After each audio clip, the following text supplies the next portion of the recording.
I trusted my daughter's husband with my wheelchair for 12 minutes. That's how long it took him to decide my life was a joke. We were on a scenic trail, benches, pine smell, families taking photos, when he leaned close and whispered, "Oops, looks like the brakes failed, Artie." Then he let go. One hard shove. My chair surged downhill like it wanted blood. And behind me? Greg laughed. "Before we continue, if you've got a parent, a grandparent, or anyone in your life who depends on you, listen closely. This isn't just a story about a wheelchair, it's about what happens when the people closest to you see you as an opportunity. Subscribe if you want more real stories like this, and comment what time it is where you are right now, because I'm going to tell you exactly what I did to stay alive.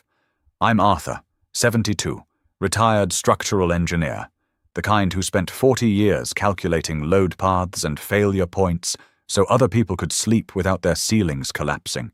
And yes, I was in a wheelchair. Not forever, not some tragic lifetime sentence. Hip surgery, 6 titanium screws, 8 weeks of limited weight bearing. That's what the discharge papers said. Page 3, bold font, like ink can keep you from falling. But a wheelchair changes how people look at you, especially the ones who want something from you. It makes you lower. Literally. Eye level with belt buckles and bad intentions. The chair wasn't cheap, either. Medicare covered the basic rental, the rattly one with the tires that squeaked like a mouse being stepped on. But Lisa insisted on something nicer. Her exact words, "Dad, you deserve comfort." So I paid. $1,480 for a premium model with padded armrests, upgraded wheels and brake levers that clicked with satisfying precision. The salesperson called it high-end mobility. Greg called it Dad's little race car. He said that at dinner, while chewing steak he hadn't paid for, while sitting at my table like he'd earned it. It was Monday when they took me to Outlook Park. Monday, 10:17 a.m. I remember because my pill alarm went off and Greg rolled his eyes like my bones were an inconvenience. Outlook Park had a paved scenic loop and one section of trail that was accessible. That's what the website said. Accessible. A soft word that hides steep grades and sharp turns. Lisa was already in one of her moods.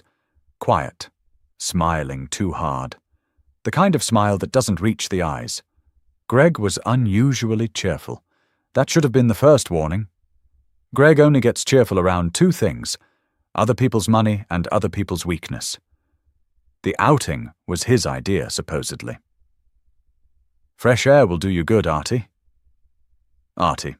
He started calling me that after he married my daughter. Like we were in on a joke together. Like we had beers on Sundays and shared secrets. We didn't. We barely shared oxygen. The last time Greg and I spoke without Lisa in the room, he was asking me to co-sign something. A short-term bridge loan. That's what he called it. Like the words were supposed to impress me. I asked him what the collateral was. He blinked. Then he smiled. "Your home's got equity, right?" That smile again. The one that says he's already spent the money in his head. I didn't co-sign. So he found another angle. A week ago he called my phone at 7:42 p.m. No hello. No, how's the hip? "Arthur, you still at the bank? Because the dealership is closing." Not "can you help?" Not "would you mind?" Just urgency. Pressure. Like my money had an appointment. He'd been between deals as a real estate agent for 2 years. That's the nice way to say he failed and kept failing. His license hung on his wall like a participation trophy. But he still drove like a man who thought the world owed him leather seats. His car lease was 3 months behind. 3. I know because Lisa had asked me just this once 2 times already. I said no twice. Then she came over in person. Then she came, sat in my living room, hands folded, eyes shiny, like she'd practiced in the car. "Dad, if they repo it, Greg can't take clients, and then he can't make money, and then everything falls apart." Everything. Not his choices, not his spending, everything. I said yes on the third ask. $1,968.43 to bring the lease current, plus $200 for late fees and paperwork. Greg insisted I pay the dealership directly. He even sent me the link like a waiter dropping off a check. I paid it on Tuesday at 2:11 p.m. My bank app shows timestamps. I like timestamps. They don't lie, people do. So by Monday, Greg was in a good mood. For 12 minutes at least. The morning air at Outlook Park was cold and clean. The kind of cold that doesn't hurt. It just wakes you up. Pine needles underfoot. Distant traffic. A dog barking somewhere off the trail. My left hip throbbed with every bump in the pavement. Not agony, just a steady reminder that my body was still negotiating the terms. Greg pushed me from behind with both hands on the handles like a proud nurse. Lisa walked ahead, phone in hand, taking pictures of trees like she'd just discovered nature.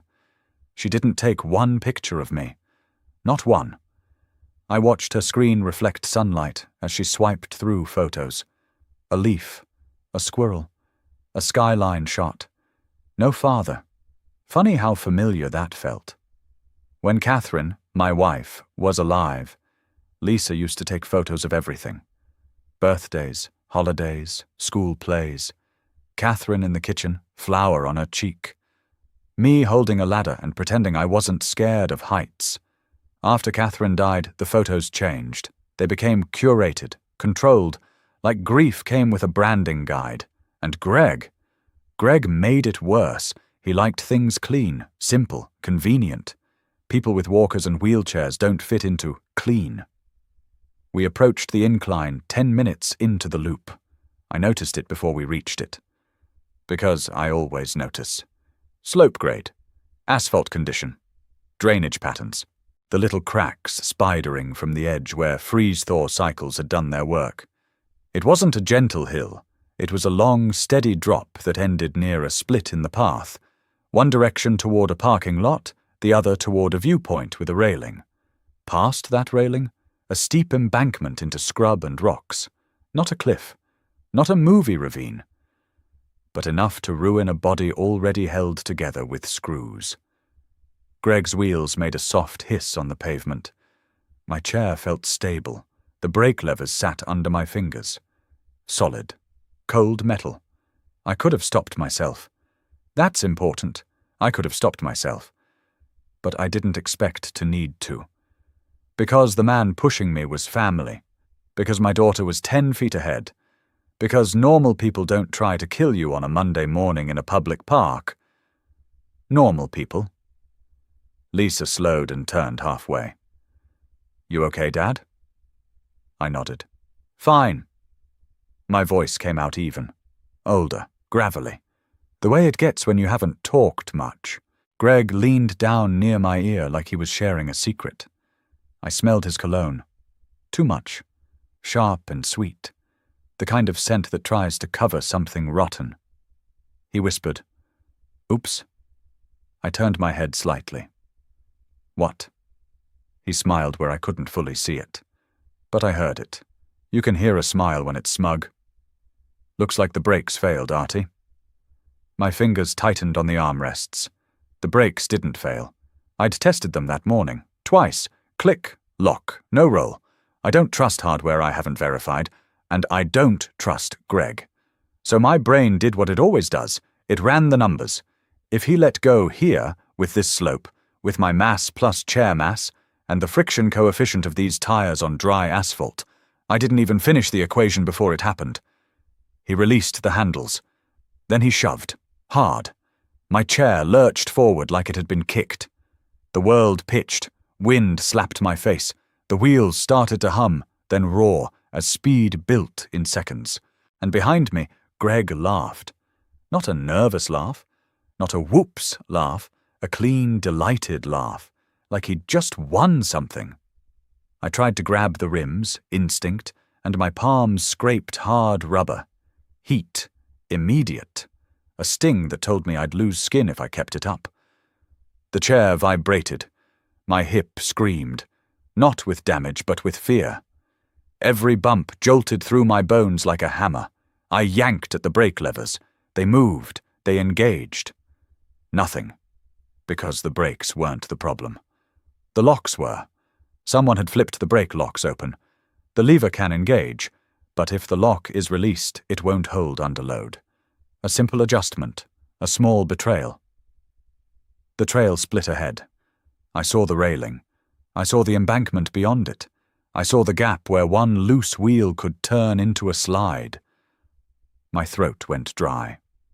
Not panic, just an absence of saliva. Like my body understood speaking wouldn't help. The chair angled slightly left. I tried to steer with my right hand on the rim, feathering pressure. Old habits, micro-corrections. The front casters wobbled. Too fast. I couldn't outsteer gravity on that grade, so I aimed for the only thing that could stop me without flipping me. Bushes. There was a thick cluster of decorative shrubs on the left. Park landscaping, planted to look pretty, not to save lives. Dense. Wide. Low enough that the chair would plow into it instead of climbing it. I tightened my core. Pain shot through my hip like hot wire. My jaw clenched until my teeth ached. Then I forced the chair toward the green. The impact hit like a car accident at jogging speed. Branches snapped. Leaves exploded around my face. The chair jammed, half inside the shrub, half out. The right wheel lifted, then settled back with a metallic clack. I stopped, breathing hard, hands burning, heart pounding against my ribs like it wanted out. The world went quiet for half a second. Then I heard footsteps. Running. Greg's footsteps. He skidded on the pavement near me and put on his concerned voice fast. Very fast, like flipping a switch. "Oh my God, Arthur, are you okay?" Lisa's voice came from above. "Dad." She sounded surprised. Not horrified, not frantic. Surprised. Like this wasn't supposed to happen in daylight. Greg leaned over me, face hovering too close. His eyes were wide. Theater eyes. He grabbed the handles again, shaking them like that meant help.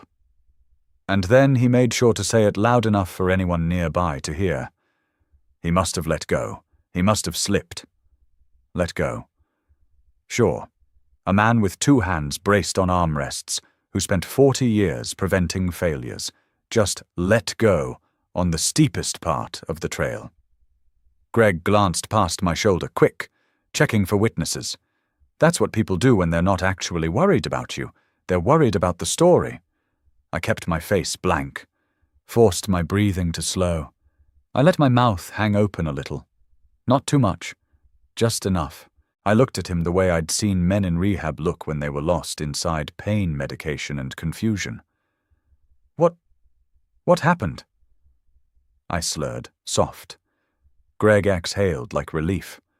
Not relief that I was alive. Relief that I was useful. You just started rolling, he said. "The hill, man. It's steep. I tried to grab you." I nodded slowly like I believed him. Lisa reached us, her shoes crunching leaves. She crouched and touched my shoulder with fingertips only. Light, like touching something dirty. "Dad, you scared me." Her phone was still in her hand. Still. I stared at that phone. Screen lit. A notification at the top. Bank transfer pending. My bank sends alerts. So does hers, which meant she'd been watching. My stomach tightened. My fingers curled inside my palms where the skin had burned. I turned my head slightly and looked down at the right armrest of my wheelchair. Mounted there, on a small black bracket, was my bird-watching camera. A simple GoPro-style unit with a wide lens. Not fancy, not cinematic, just functional. I'd installed it 2 weeks ago, because I like birds, yes, but also because I'd noticed things. An accidental unplugged security camera at my house, a missing envelope from my desk, a conversation that stopped the second I entered a room. When you're old, people assume you stop seeing. like age is a blindfold. So I started recording. People lie. Records don't. The camera's little red light was on, still blinking. Good. Greg noticed my gaze. His eyes flicked to the camera. His pupils tightened a fraction. "What's that?" he asked, too casual. I blinked, slow. "Birds."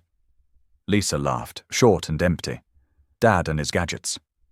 Greg leaned closer, hand hovering near the camera as if he might adjust it, or remove it, or accidentally break it. So I made my next move. I coughed, wet, convincing, and shifted my leg like it hurt more than it did. Pain flashed anyway. Real pain. My hip isn't a prop. I hissed through my teeth and let my eyes water slightly. Not from emotion. From pain and cold air and the sting in my palms.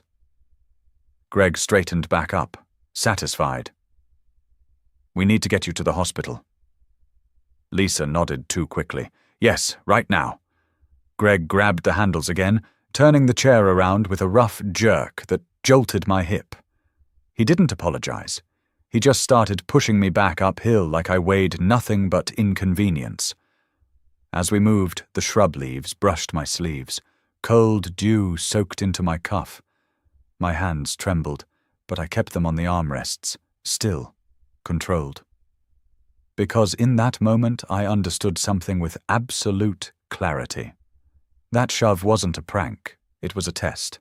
A warning shot, maybe. Or an attempt that had simply failed because I'd aimed for bushes instead of trusting the path. Either way, it meant the same thing. My life had become a problem they were trying to solve, and I was done being the easy equation. Halfway up the hill, Greg slowed and leaned in again. His voice dropped private. "You okay, Artie? You sure you didn't black out or something?" Black out. Planting the seed. Building the narrative. I let my head tilt slightly. Confused old man. Dazed. Harmless. I don't know," I murmured. Greg's hand squeezed the handle tighter. "We can't have you living alone if you're blacking out." There it was. The second half of the shove. Not just hurting me. Owning me. Lisa walked on the right side now, closer than before, like a guard. "We've been talking," she said, eyes forward, "about your safety." My tongue felt thick. I swallowed once, dry. "How safe is safe?" I asked, still soft. Lisa didn't answer directly. She never does when the truth is ugly. Greg answered for her, cheerful again. "We'll figure something out. Assisted living, maybe. Just until you're stable." Assisted living. The phrase fell into my lap like a weight. I stared at the pavement sliding under my footrests. Grey. Cracked. Familiar. I'd built bridges. I'd reviewed failures. I'd stood on job sites in rain and heat and watched crews pour concrete that would outlive all of us. And now my daughter and her husband were discussing where to store me like an old couch. We reached the parking lot. Their car was there. Greg's leased SUV. Black, glossy, freshly washed. The one I'd just saved from repo. He opened the back hatch and pulled out a folded wheelchair ramp like he'd planned the whole day. Because he had. Lisa opened the passenger door and reached into the glove compartment. I saw a file folder inside. Manila. Thick. Documents.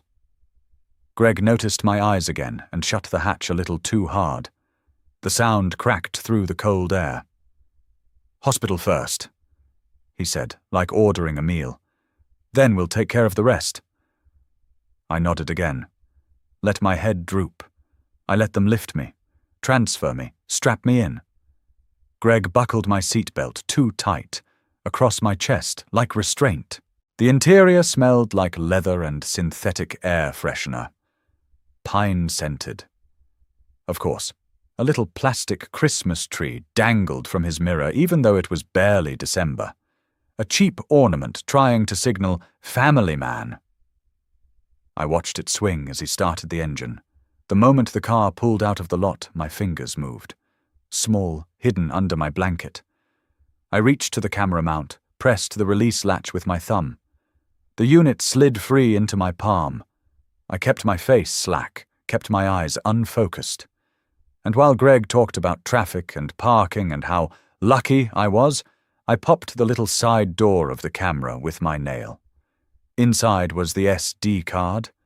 Tiny, black, 8 grams of plastic that could ruin their lives. I slid it out and palmed it like a coin.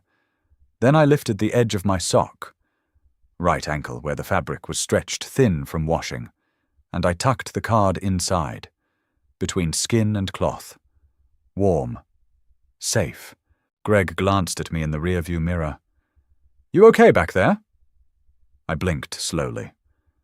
"Just tired." He smiled. "Yeah. Big day. Big day.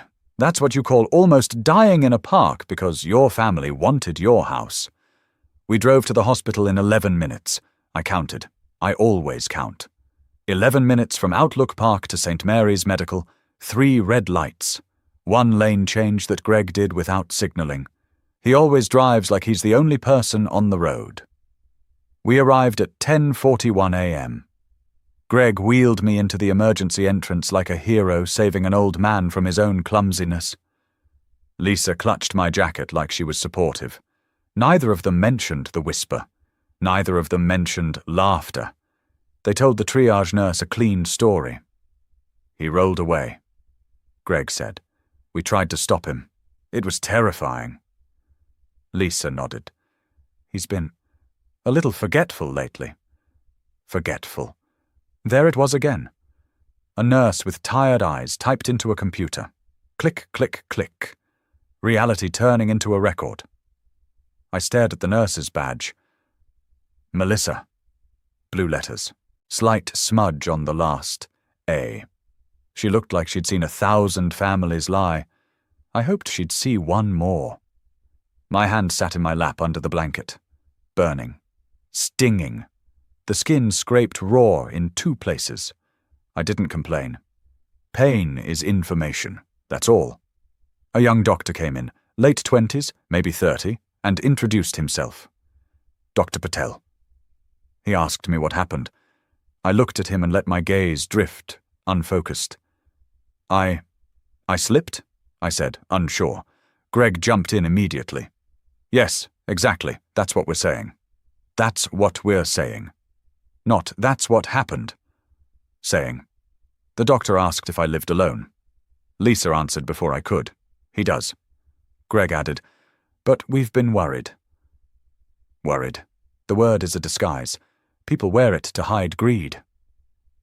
Dr. Patel nodded slowly, then turned to me. Mr. Arthur, do you feel safe at home? Safe. I stared at his face. Calm. Neutral. And I made a choice. I kept playing the victim, because the most dangerous thing you can do in front of someone who wants to control you is show them you're still sharp. So I gave him a small, weak shrug. I don't know, I said. Greg's shoulders relaxed. Lisa's breath came out fast, like she'd been holding it. They thought I'd handed them the keys. Not yet. A nurse wheeled me to imaging. In the hallway, Greg leaned close again. This is for your own good, Artie. I didn't respond. My eyes found the ceiling tiles, white, stained in one corner, a sprinkler head every few feet. Systems. Hospitals are systems, like bridges, like buildings, like everything I understand. And systems have weak points. The imaging room was cold enough to make my hip ache deeper. They moved me carefully, but not carefully enough. When you're old, people treat your body like it's already broken. The machine hummed, a steady mechanical sound, comforting in a strange way. After the scan, they brought me back to a curtained room. Curtains instead of doors, privacy theatre. Another system floor. I lay there with a paper blanket and listened. I listened to Greg in the hallway, talking low to someone. I'm telling you he can't be alone, Greg said. He rolled away. That's not normal.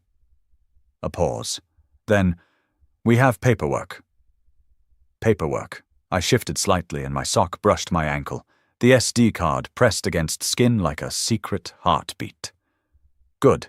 Keep talking, Greg. Systems record, so do I. The curtain rustled. A nurse stepped in with a clipboard and a practiced smile that didn't ask questions. Arthur? She said, like testing a theory. I blinked at her. Once. Slow. That's me, I said. My voice came out thinner than it felt. I can do thin. She checked my wristband. Blue plastic. My name in block letters. A barcode that turned me into inventory.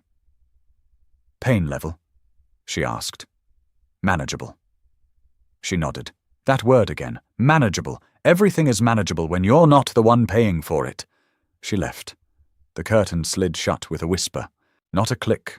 No latch. Nothing solid. I stared at the ceiling and counted tiles. 27 from one end of my vision to the other. One tile had a hairline crack that branched like a river delta. I catalogue details when I need control. Footsteps outside. Greg's shoes. Leather soles. He always buys shoes that click. Wants to sound important. He stopped right outside my curtain. Social worker's on her way. He said quietly. Yeah, we're family. We just want what's best. Best? Lisa murmured something I couldn't hear. Greg again. If he signs today, we can avoid all that drama. Signs. There it was. I let my head tilt toward the sound. Not too much, just enough to seem curious and confused. The curtain opened. Greg stepped in alone. Lisa stayed out. That told me everything. Greg pulled a chair close to my bed and sat. Too close. Invading space like he owned it. He leaned forward, elbows on his knees, concerned face fully assembled. How you feeling, Artie? I waited a beat. 2. Like I was searching for the right word. Sore. He nodded sympathetically. Yeah, that makes sense. Silence stretched. He wanted me to fill it. I didn't. Finally, he sighed. Heavy. Performative. Look, today could have been a lot worse. I said nothing. But it was a wake-up call. He continued. You can't ignore that. Wake-up call. From the man who pushed me. I turned my head slightly and looked at him. Focused now. Sharper. Wake up to what? I asked. Greg smiled. Not with his eyes. Reality. There it is. You're not as steady as you used to be. He said gently. And that's okay. It happens. Happens. Lisa and I, we worry. He added. If something like this happened at home, you'd own my house, I said calmly. The smile froze. Just for a second. A glitch. What? I coughed lightly. Softened my tone. I mean, you'd have to deal with it. The house. The stairs. Greg laughed, relieved. Yeah, exactly. That's what I'm saying. He reached into his jacket pocket and pulled out a folded stack of papers. Crisp. White. Too organized for coincidence. Power of attorney. He said. Temporary, just until you're back on your feet. Temporary. The most permanent word people use when they want control. He placed the papers on the tray table near my bed, lined them up carefully, like alignment mattered. And this, he said, sliding another document on top, is a consent for assisted living evaluation. Evaluation. I looked at the stack, counted pages, 7 sheets total, 1 staple, top right. You've thought about this, I said. Greg nodded. Of course, we're responsible. Responsible. I lifted my hand slightly, let it shake. I need time, I said. Greg leaned back. His jaw tightened. Time isn't really on our side here. There it is again. Pressure. I could have died today, I said quietly. He waved a hand like brushing away a fly. But you didn't. No apology, no remorse, just math. Look, he said, lowering his voice. If the hospital thinks you're unsafe, they'll decide for you. Wouldn't you rather keep it in the family? In the family. I stared at him. For a moment, just a moment, I let him see something different in my eyes. Not confusion. Assessment. He noticed. I saw it. The flicker of unease. So I broke eye contact and let my gaze drift. "I'm tired," I said. Greg stood up quickly. Too quickly. "Of course, rest." He gathered the papers but left them on the tray. A calculated concession. "We'll talk later," he said. "Doctor's meeting this afternoon." Family meeting. I nodded. He stepped out and pulled the curtain closed. I exhaled slowly through my nose, controlled. My hands went cold. Not fear. Focus. Minutes passed. I don't know how many. I didn't count. I was listening. Voices outside. Lisa's this time. "We can't just rush him," she said. Greg responded, low and sharp. "We don't have a choice." A pause. Then Lisa again, quieter. "He heard you, Greg." He scoffed. "He doesn't even know where he is." That stung more than the shove, because he believed it. I waited until their footsteps faded. Then I moved. Slow, careful. I reached down and slid my sock off my right foot. The SD card stuck slightly to my skin, warm from my body. I pinched it between my fingers like it might vanish. Tiny thing. So much weight. I scanned the room, the tray table, the drawer, the flimsy plastic bedside cabinet with a lock that probably opened with a pen. I slid the card into the lining of my shoe. Not the sock. The shoe. I pressed it down, under the insole. Firm. Then I slid the sock back on. My hand steadied. A knock. Soft. "Arthur?" a woman's voice said. The curtain opened. She wore a grey cardigan and a badge that said, "Social work." Name, Marlene. Last name too long to remember. She smiled kindly. Too kindly. "I'm here to talk about support options," she said. Support. She pulled up a chair where Greg had been sitting. Same spot. Same invasion. "How are you feeling?" she asked. "Tired," I said. She nodded. "That's understandable after a scare." Scare. She opened a folder, thick, tabs, color-coded. "Your daughter and son-in-law are concerned about your safety." She continued. "They mentioned some confusion today." I looked at her. Direct. "Did they mention the hill?" She blinked. "The hill. The steep grade," I said, where I rolled. She hesitated. A fraction of a second. Then, "They said you lost control of the chair." Lost control. "Did they mention the whisper?" I asked. Her brow furrowed. "Whisper?" I let my eyes wander again. Let my voice soften. "I might be mistaken," I said. "My memory isn't what it used to be." She relaxed, just a little. "That's okay," she said gently. "That's why we're here." I nodded. She asked questions.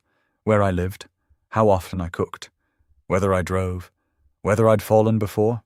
I answered carefully. Truth, trimmed. "Yes, alone." "Yes, I cook.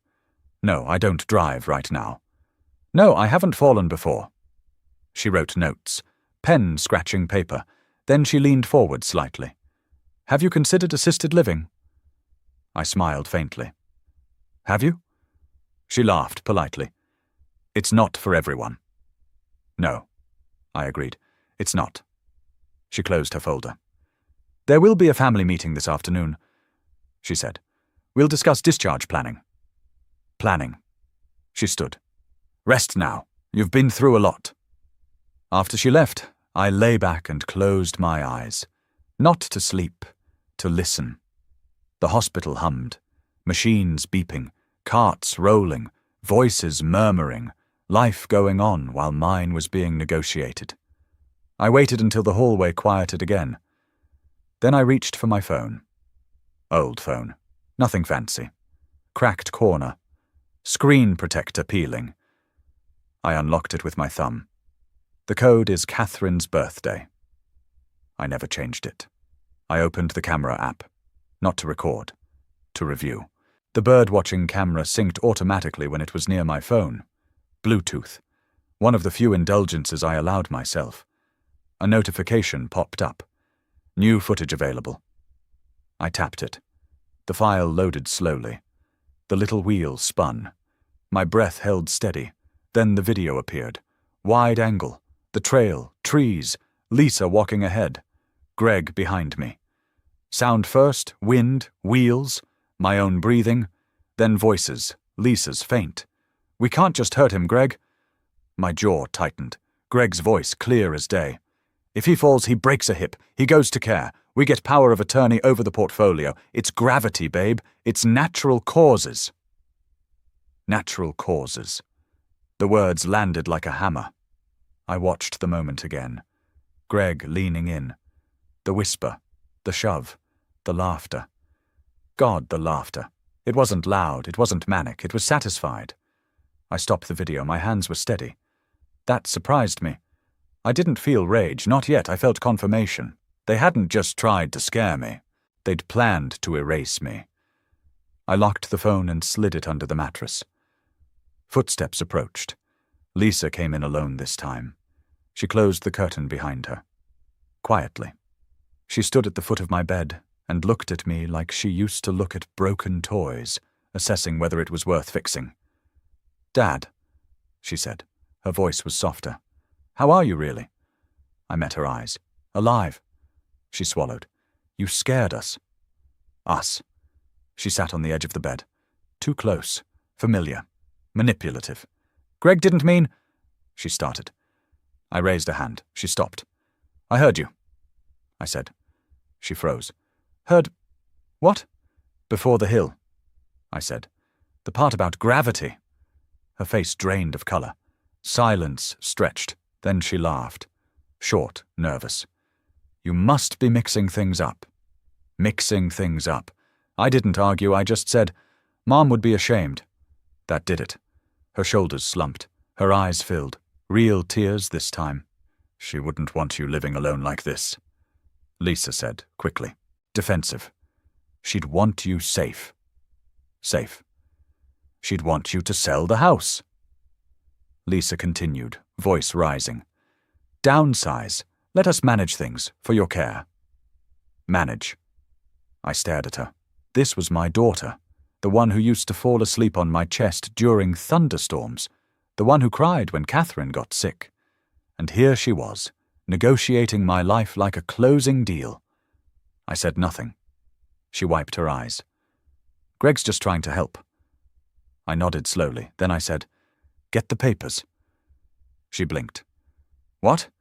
"The ones Greg brought," I said. "Let's do this." Hope flared in her eyes, immediate, greedy. "Really?" she asked. I nodded. "I'm tired." She stood quickly. "I'll get him." She rushed out. I lay there and counted my breaths, slow, even, 1, 2, 3. I wasn't tired. I was done pretending. This meeting was about to end very differently than they planned, because systems fail when you show them proof. And I had proof, and witnesses, and time. I waited. Greg came back 10 minutes later with a grin he couldn't hide. Not joy, anticipation, like a man walking into a room where he expected to win. He had the papers again. Same stack, same order. He'd practiced. Behind him came Lisa, trying to look solemn. Trying and failing. And behind them, uninvited but right on cue, came Dr. Patel and the social worker, Marlene. The family meeting assembled. Greg took charge immediately. He always does when there's an audience. "Doctor," he said, shaking hands. "Thanks for coming. We just want to make sure Arthur gets the care he needs." Arthur. No dad. No warmth. Marlene nodded. Clipboard ready. "This is about discharge planning." Dr. Patel looked at me. Neutral. Professional. "Mr. Arthur, how are you feeling now?" I took a breath. Let it out slowly. "Clear," I said. Greg stiffened. Dr. Patel raised an eyebrow. "Clear." "Yes," I said. Clear enough to know what happened on that hill. The room went quiet. Lisa shifted her weight. Greg laughed softly. See? He's confused again. We've been over this. I lifted a finger. Not yet. Everyone stopped. I reached under the mattress and pulled out my phone. Greg's eyes locked onto it. What's that? He asked. My birdwatching camera sync. I said. You asked earlier. He opened his mouth. I didn't let him speak. I just want to see the footage one last time, I said, looking at Dr. Patel. To remember the park. Dr. Patel hesitated. Mr. Arthur, it's my property, I said, and my memory. Silence. Marlene glanced at Greg, then back at me. That seems reasonable, she said cautiously. Greg's smile cracked. This is unnecessary. I tapped the screen. The room's TV, mounted high on the wall, lit up as my phone cast to it. Wide-angle footage filled the screen, trees, pavement, Lisa walking ahead. Greg behind me. No commentary, no editing, just reality. The audio played. Lisa's voice. We can't just hurt him, Greg. Greg's voice, calm and certain. If he falls, he breaks a hip. He goes to care. We get power of attorney over the portfolio. It's gravity, babe. It's natural causes. Marlene inhaled sharply. Dr. Patel didn't blink, but his jaw tightened. On screen, Greg leaned in, whispered, Oops, looks like the brakes failed, Artie. Then the shove, the sudden rush, the sound of wheels screaming, my breath going ragged, and then, clear as a bell, the laugh. Greg's laugh, not distorted, not ambiguous, satisfied. The video ended. Silence slammed into the room. Lisa collapsed into the chair behind her, hands over her mouth. I told you not to push him, she sobbed. I told you. Greg spun on her. Shut up. Too late. Dr. Patel stepped back slightly, eyes never leaving Greg. Marlene closed her folder, slowly, like sealing something permanent. I spoke then, calm, measured. I called the police 20 minutes ago. I said, They're waiting. The bathroom door behind us opened. 2 officers stepped out. Uniforms, badges, real weight. Greg froze. No, he said. This is edited. It's a deepfake. It's... One officer held out a hand. Sir, please turn around. Greg didn't move. The second officer took his arm. Firm. Metal clicked.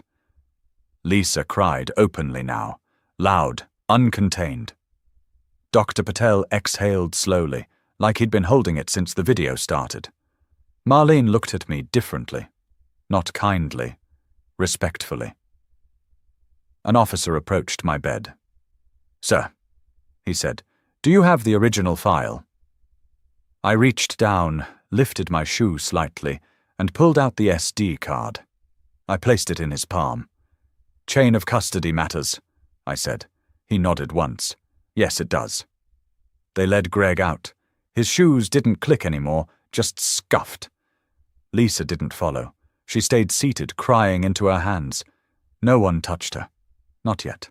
6 months later, my house is quiet. Quiet the right way. The bad way sounds like footsteps you don't trust. This way sounds like coffee brewing at 6:30 a.m. Exactly, 6:30. I still wake up early. The therapist says I'll be off the cane by Christmas. The wheelchair sits folded in the garage, next to the ladder I used last week to change a light bulb. The same ladder Greg once told me was too dangerous for someone my age. Greg is still in county jail. Bail denied. The charges read long. Technical. Satisfying. Lisa took a plea. Probation. Mandatory counseling. She wrote me a letter. I burned it unopened. I amended my will, removed names, added a scholarship fund for engineering students, $250,000. Exact. I sit on my back deck most mornings now, flat, railed, safe. The smell of cut grass drifts up from the yard. No squeaking wheels, no hands on my back. Just solid ground. Trust is good. Verification keeps you alive. The lesson isn't don't trust anyone, it's get proof before the story gets rewritten. If this story stayed with you, share it with someone who still believes family means safety. If you know someone who needs to hear this, send it to them. I'm telling you what happened to me, so you'll recognize it before it happens to you.